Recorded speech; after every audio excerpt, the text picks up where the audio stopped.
하나님 말씀 함께 보겠습니다. 마태복음 10장 9절과 10절 말씀입니다. 다 찾은 줄 알고 우리 한 목소리로 말씀을 함께 읽도록 하겠습니다. 9절입니다. 시작.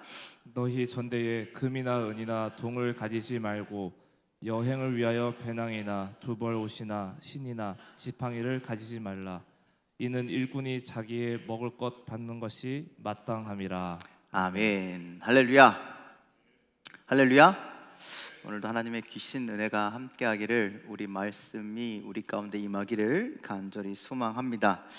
우리 마태복음 10장은요 예수님께서 12제자를 부르시는 것으로 시작합니다. 예수님께서 12제자를 부르시고 그들의 이름을 하나하나 나열하시죠. 예수님께서 예수님의 제자로 그들을 부르셨다라는 거예요. 그래서 12사도의 이름은 이러하니라. 그들이 예수님의 제자가 되었고 사도가 되었고 예수님을 따르는 삶이 되었다라는 것이죠. 예수께 속한 삶, 하나님께 속한 자의 삶을 살아가게 되었습니다. 여러분들도 그런 걸 원하시죠? 원하십니까? 예수님께서 우리의 이름을 하나하나 불러주시고 하나하나 기록해 주시고 그냥 이름이 아니라 너희가 나의 제자라고, 그래서 너희가 나에게 속한 자라고, 하나님께 속한 자라고, 그렇게 되기를 원하십니까? 예, 그렇게 되는 은혜가 여러분들에게 임하시기를 주님의 이름으로 간절히 축원을 드립니다. 그런데 여러분들, 예수님의 제자는 누구나 될 수 있을까요? 될 수 없을까요? 있어요? 없어요? 없어요? 왜요? 베드로 같은 사람도 됐는데, 도마 같은 사람도 됐는데 우리 될 수 있을까요? 없을까요? 여러분들 자부심을 가십시오. 우리 예수님의 제자가 될 수 있습니다. 예수님의 제자가 되는 것은요, 그 자리는요 누구에게나 열려있는 자리. 그리고 여러분들이 뭐만 하면 돼요? 예수님의 제자로 살기만 하면 돼요. 그러니까 여러분들 예수님의 제자가 되기를, 나는 예수가 제자 될 거야, 예수께 속한 삶을 살 거야, 여러분들 이렇게 결단하고 나가는 여러분들 되길 간절히 소망합니다. 나는 될 수 있어, 그런 자부심을 가지시길 바랍니다. 아유, 나 같은 사람이 뭐가 되겠어. 여러분들 이런 마음 갖지 마십시오. 그건 사탄이 주는 마음입니다. 지금도 많은 사람들이, 많은 세상의 사람들이요 예수의 제자로 살기를 그렇게 소망합니다. 수많은 믿음의 사람들, 교회 다니는 사람들이요, 그들의 목표가 뭐냐? 예수 따르는 삶, 예수께 속한 삶, 예수의 제자의 삶을 목표와 목적을 가지고 살아간다라는 것이죠.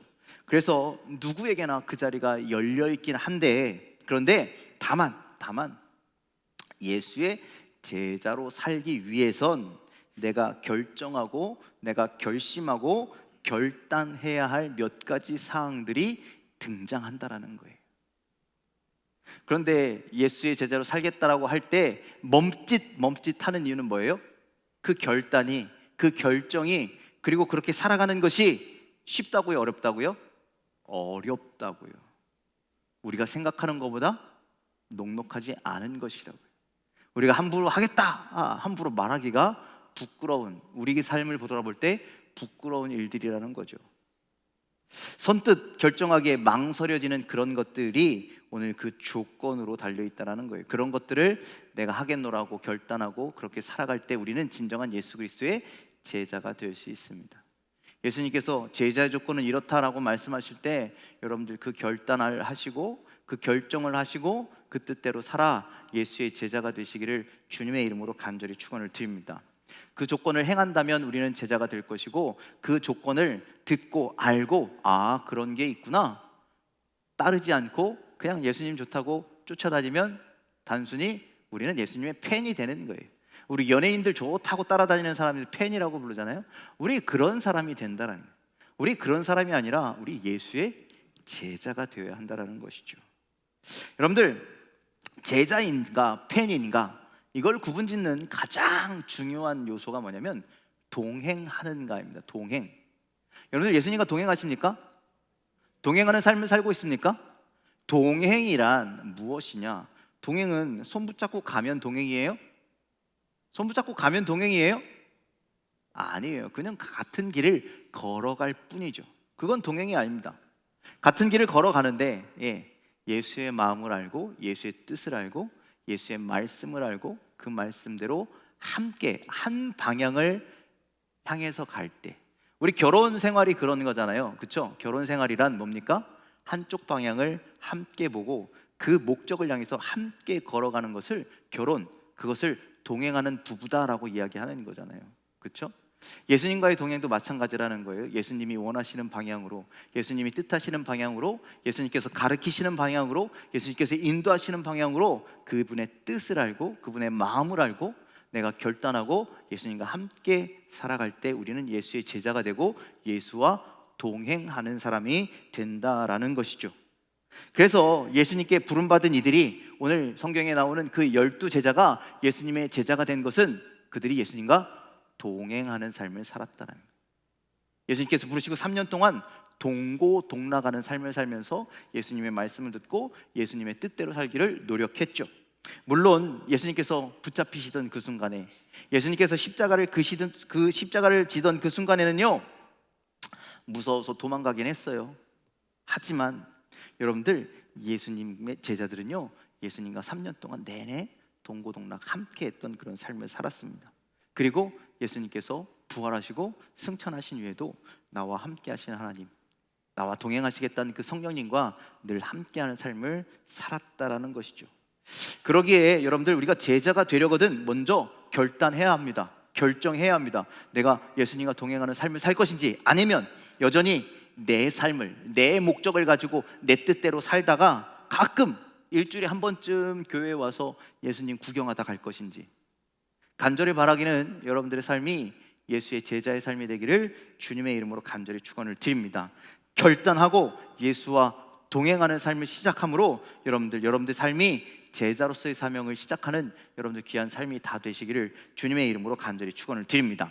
자, 우리가 그렇게 결단하고 예수님의 제자가 되었어요. 그런다고 진짜 제자가 될까요? 결단만 하면 우리가 예수님의 제자가 될 수 있을까요? 마음만 먹는다고 우리가 제자가 될 수 있을까요? 아니죠. 마음 먹는다고 되는 게 아니라 마음 먹고 어떻게 한다고요? 그 뜻대로 살아갈 때 우리는 제자가 되는 것이죠. 그래서 여러분들, 이름만 제자가 아니라 삶이 제자인 사람이 되어야 된다는 거예요. 삶이.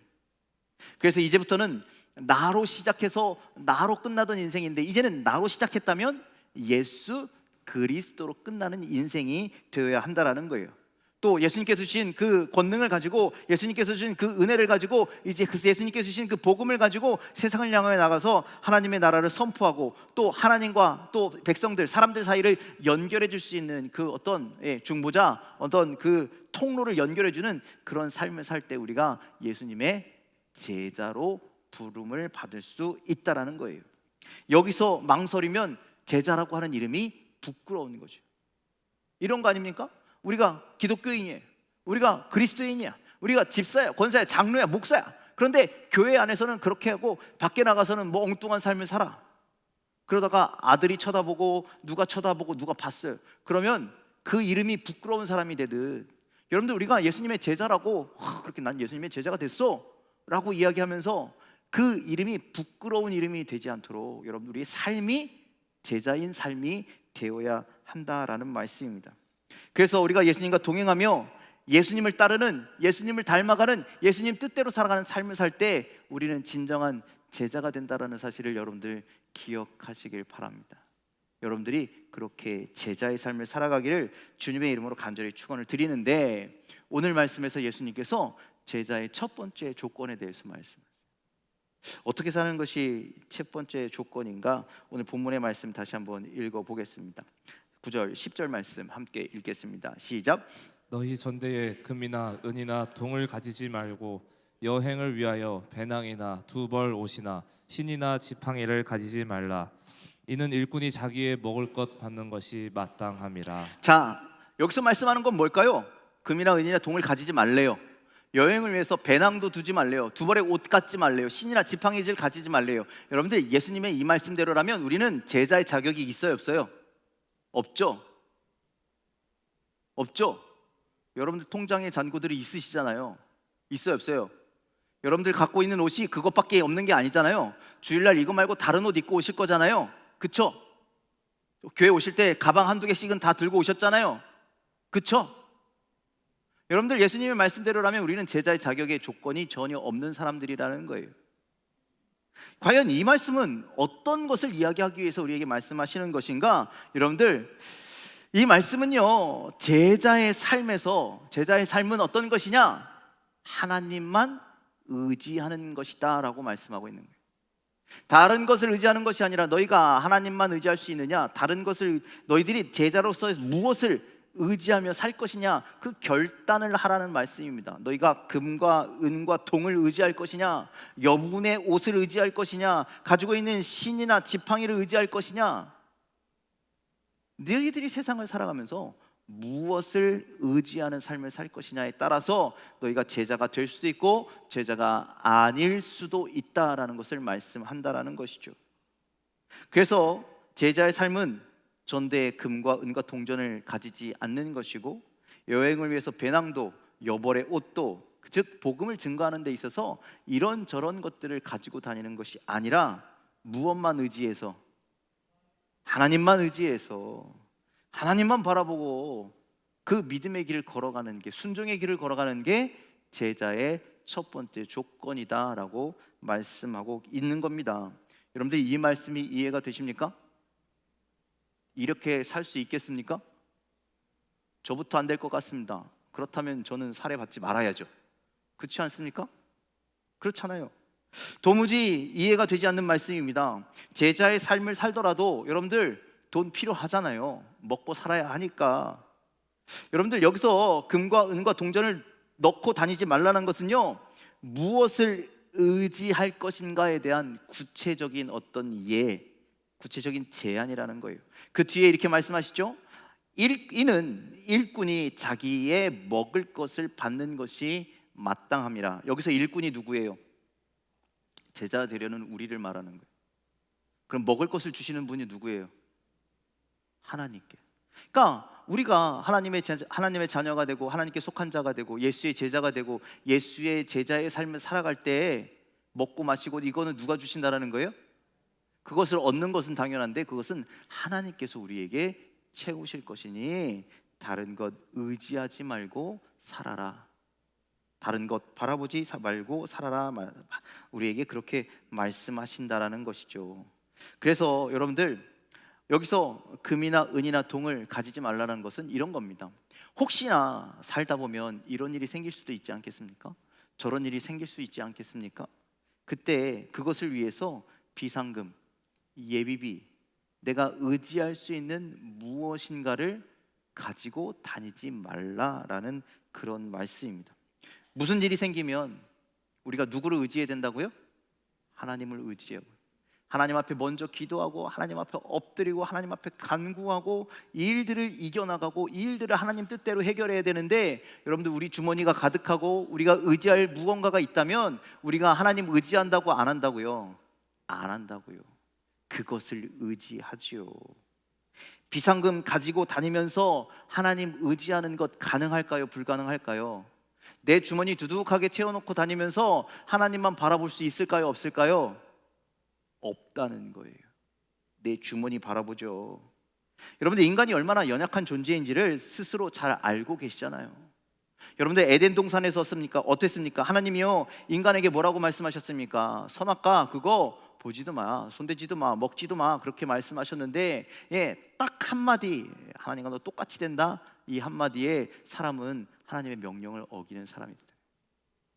그거 내가 힘 생겨가지고 나 하나님하고 똑같이 해야지, 이런 교만함 가운데 살아가는 인간이라는 것이죠.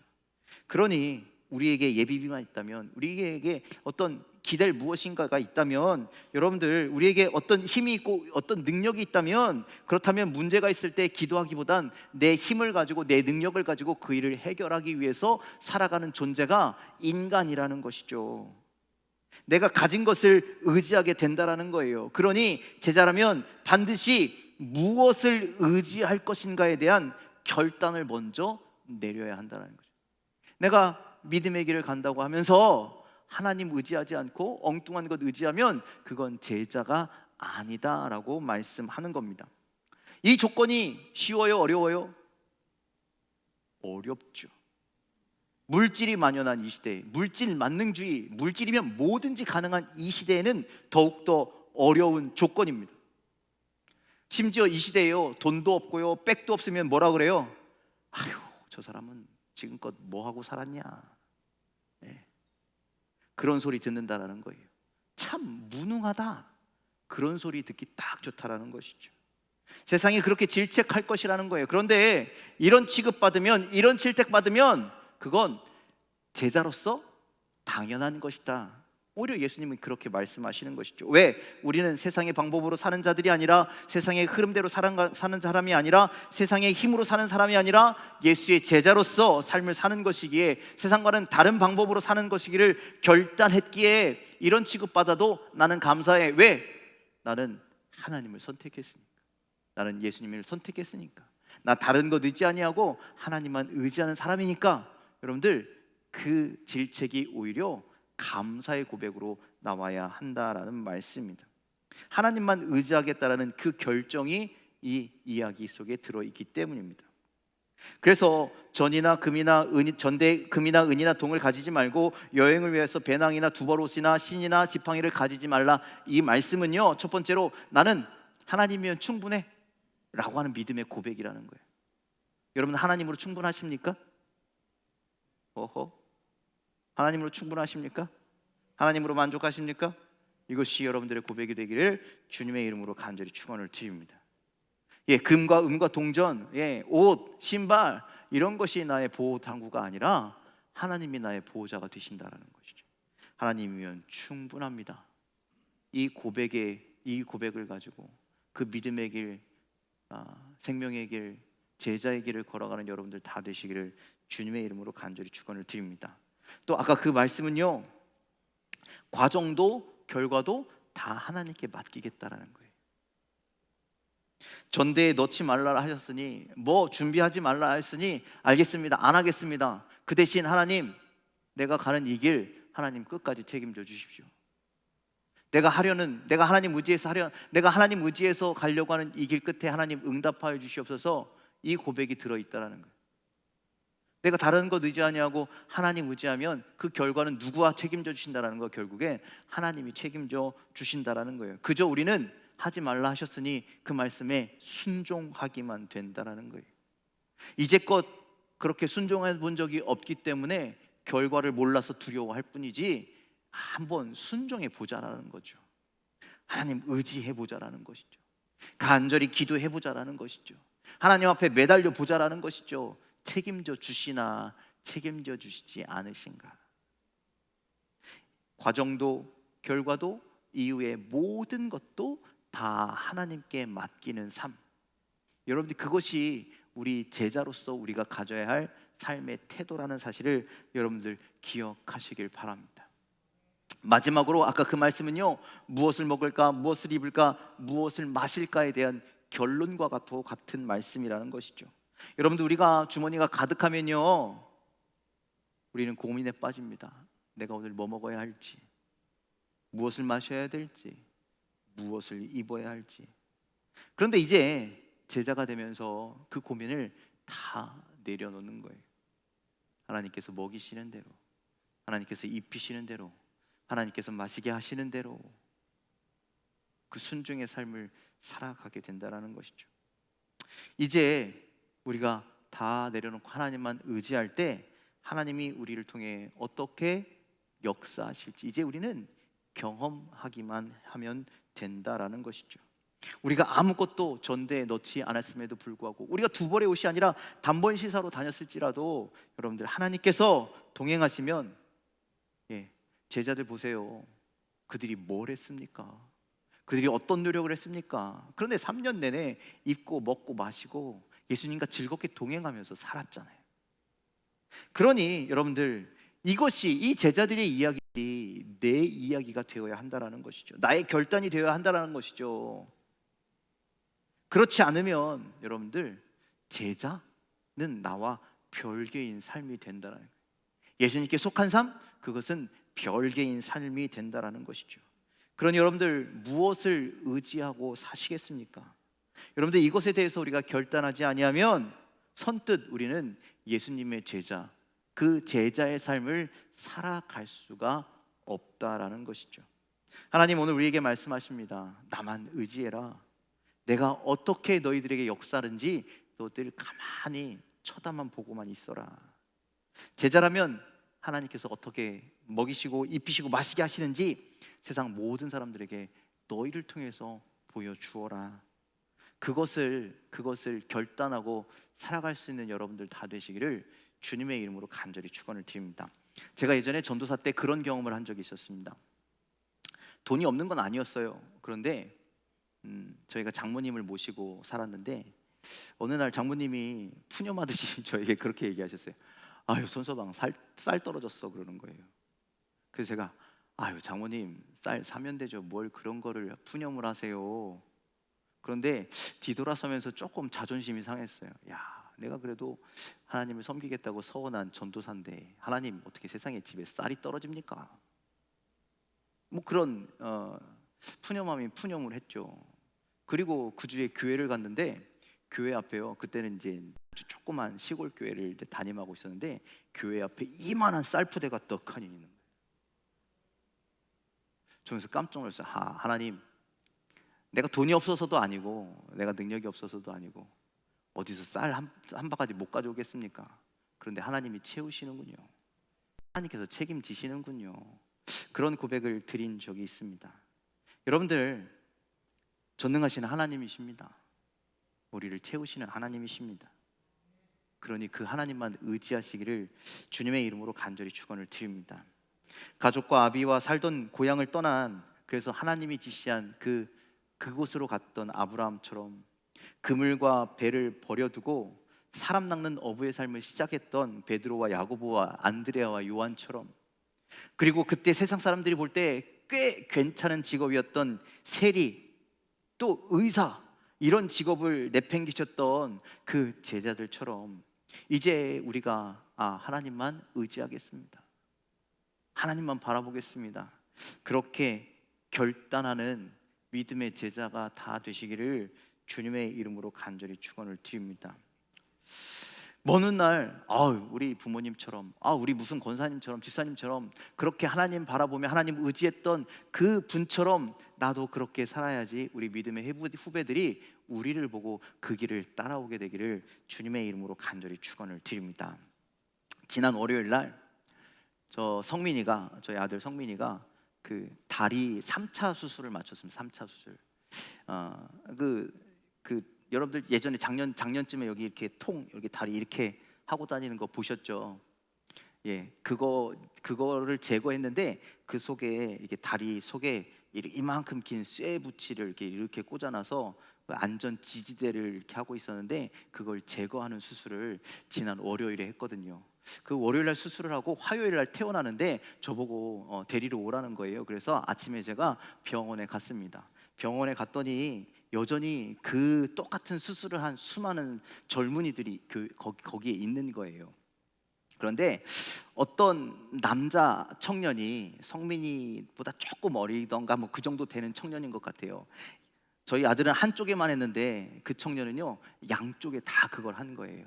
다 양쪽을 하고 아마 그 수술을 한 목적은 키를 크게 하기 위해서. 그러니까 얼핏 봐도 저보다 조금 작아 보이는 남자 청년이었어요. 그거를 이제 수술을 하고 전화 통화를 하는 걸 보니까 3개월 정도를 그거를 이제 다리를 양쪽을 이렇게 하고 있어야 된다는 거예요. 그리고 이제 카운터에 가서 막 이렇게 수납을 막 이렇게 하려고 하는데 그 휠체어를 이렇게 밀고 있었던 남자 청년이 또 있었는데 아마 동생이었나 봐요. 동생이 간호사랑 막 뭐라고 이야기하던데 와서 형한테 그런 얘기합니다. 형 1350만 원 있어? 이렇게 물어보는 겁니다. 수술비가 얼마라는 거예요? 1350만 원이라는 거예요. 양쪽에 수술하는데 1350만 원이라는 거죠. 여러분들, 성민이 나이 또래 청년이 1350만 원 있을까요, 없을까요? 물론 있는 청년도 있겠지만 있을까요, 없을까요? 있으면 저랑 친하게 좀 지내고. 대부분 없죠. 근데 이 동생인 것 같은데 동생의 말이 되게 웃긴 거예요. 야, 형님도 기가 막혔는데 야, 내가 1350만 원이 있겠냐? 그러면서 하는 말이 엄마 오면 다 해결돼, 가만히 있어, 이렇게 얘기하는 거죠. 그 얘기를 들으면서 저도 속으로 막 키키키키 웃었습니다. 야, 1,350만 원 있냐고 물어보는 쟤 참 한심하다. 저만 웃은 게 아니라 거기 있던 우리 성민이도 웃고요, 거기 있는 간호사도요 막 웃는 거예요. 아이고 참 말도 안 되는 소리 하고 있네. 그런데 여러분들, 이 말도 안 되는 이 소리가 우리의 믿음과 직결되어 있는 소리라는 거예요. 여러분들, 엄마만 있으면 1,350만 원짜리 수술도 걱정이 있어요, 없어요? 이 아이에게 걱정이 없다는 거예요. 왜? 전능하신 엄마께서 다 해결해 주시니까. 그렇죠? 우리도 마찬가지라는 거예요. 전능하신 하나님만 있으면 하나님께서 카드로 다 긁고 다니신다는 거예요. 하나님께서 다 역사하고 다니신다는 거예요. 하나님께서 다 해결해 주신다는 거예요. 그러니 오늘 예수님께서 말씀하시는 거예요. 너희가 하나님께 속한 자로 살려면, 예수님께 속한 자로 살려면 너희 스스로 카드 만들지 말아라. 너희 스스로 힘 만들려고 하지 말아라. 너희 스스로 뭐 준비하려고 하지 말아라. 전능하신 하나님께서 다 입히시고 먹이시고 책임져 주신다. 그 이야기를 오늘 성경은 우리에게 이렇게 새롭게 말씀하고 있는 것입니다. 여러분들, 걱정도 하지 마시고 근심도 하지 마시고, 여러분들 다른 것 말고 주님만 의지하며 믿음의 길을 가는 여러분들 되기를 주님의 이름으로 간절히 축원을 드립니다. 주님께서 오늘 우리를 주님의 제자로 불러주십니다. 나와 함께 걸어가지 않겠느냐고? 나와 함께 하나님의 뜻을 이루며 살아가지 않겠느냐고? 나와 함께 복음을 증거하며 하나님이 기뻐하시는 일을 살아가지 않겠느냐고 우리를 제자들로 불러주고 계시는데, 그 첫 번째 우리가 해야 할 건 하나님만 의지하겠습니다. 주님의 말씀만, 주님의 인도하심만 우리가 의지하겠습니다. 여러분들, 그 주님을 의지하며 나아가는 저와 여러분들 다 되시기를 주님의 이름으로 간절히 축원을 드립니다. 아유, 목사님, 그래도 만약에 있잖아요. 근데 하나님은 그 만약을 기적으로 바꿔주시는 하나님이신 줄 믿으시길 바랍니다. 그 만약의 일들을 은혜의 순간으로 바꾸어 주시는 줄 믿으시길 바랍니다. 하나님만 의지하십시오. 예수님만 바라보십시오. 그래서 오늘도 믿음의 길을 가고 제자의 길을 가고 십자가의 길을 걸을 수 있는 저와 여러분들의 삶이 다 되시기를 주님의 이름으로 간절히 축원을 드립니다. 기도하겠습니다.